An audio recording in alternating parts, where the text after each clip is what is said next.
RERA చైర్మన్గా శ్రీనివాసరాజు ఎవరు మాజీ ఐఏఎస్ అనుకుంటానే. సో ఆయన ఎవరు ఆంధ్ర ప్రాంతానికి సంబంధించినటువంటి వ్యక్తి. రేవంత్ రెడ్డికి చాలా దగ్గర వ్యక్తి ఎవరు శ్రీనివాసరాజు. సో ఇప్పుడు రెరా చైర్మన్గా ఆయన పెడుతున్నారంటే దాని వెనకాల ఏం ప్రయత్నం జరుగుతుంది తెలుసా? రెరా ఇప్పుడు ఏదైనా ఏ వెంచర్ అయినా లేకపోతే ఏ బిల్డింగ్ కట్టాలన్నా ఏ జల్నా రెరా దగ్గర పోయి పర్మిషన్ తీసుకోవాలి. రెరా దగ్గర పోయి పర్మిషన్ తీసుకోవాలంటే అక్కడ వాళ్ళ దగ్గరికి ఒక డేటా వచ్చేస్తుంది. పర్మిషన్ అప్లై చేస్తే తెలిసిపోతుంది ఎవరు పెట్టారు ఏంది అనేది. ఆ వెంచర్ సైజ్ ఎంత, లేకపోతే ఆ గేటెడ్ కమ్యూనిటీ సైజ్ ఎంత, ఆ విల్లా కమ్యూనిటీ సైజ్ ఎంత, ఇక దాన్ని బట్టి కమిషన్లు ఈ రేవంత్ రెడ్డికి వస్తాయి.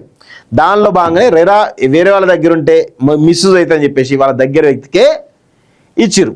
అది రేవంత్ రెడ్డికి చాలా దగ్గర వ్యక్తి, ఆంధ్ర ప్రాంతం సంబంధించినటువంటి వ్యక్తి శ్రీనివాసరాజు. ఆయన పేరు శ్రీనివాసరాజు. రీసెంట్గా మెల్లగా రేవంత్ రెడ్డి దగ్గర రావడం జరిగింది.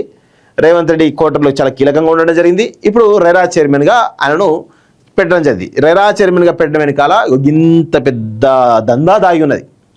రాబోయే 2 సంవత్సరాల్లో ఎవరైతే హైరేజ్ బిల్డింగ్ కడుతున్నారో, ఎవరైతే విల్లా కమిటీలు కడుతున్నారో, ఎవరైతే గేటెడ్ కమిటీలు కడుతున్నారో, ఎవరైతే వెంచర్లు ఇస్తున్నారో మొత్తంగా వాళ్ళందరూ రెరా దగ్గరికి పోయి పర్మిషన్ తీసుకోవాల్సిందే.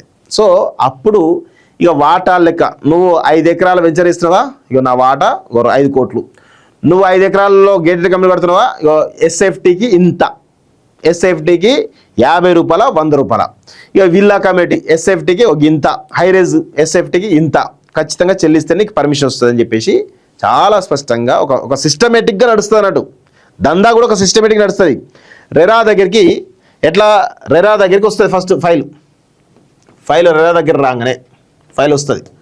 ఫైల్ రాగానే ఇక దాన్ని అనలైజ్ చేస్తారు. సైజ్ ఎంత, దాని కమిషన్ ఎంత తీసుకోవాలి, ఎస్ఎఫ్టీకి ఇంతనా లేకపోతే ఇంకేందా అనేది తీసుకోవాలి. తీసుకొని ఇక దానికి ఒక డీల్ చేయడానికి ఒక టీం ఉంటుంది.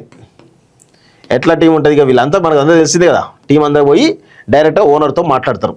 ఓనర్తో మాట్లాడి ఇది పరిస్థితి, మీరు ఇంత కమిషన్ ఇస్తేనే మీకు పర్మిషన్, లేదంటే నో పర్మిషన్ ఇవ్వరు. ఎట్లా కడతారు, కట్టలేరు. సో ఈ దందా చాలా తెలివిగా శ్రీనివాసరాజు అనే వ్యక్తిని పెడుతున్నారు అంటేనే ఈ దందా చేయడానికి వీళ్ళు 100% ఇదే దందా జరగబోతుంది. ఎవరు అవునన్నా కాదన్నా.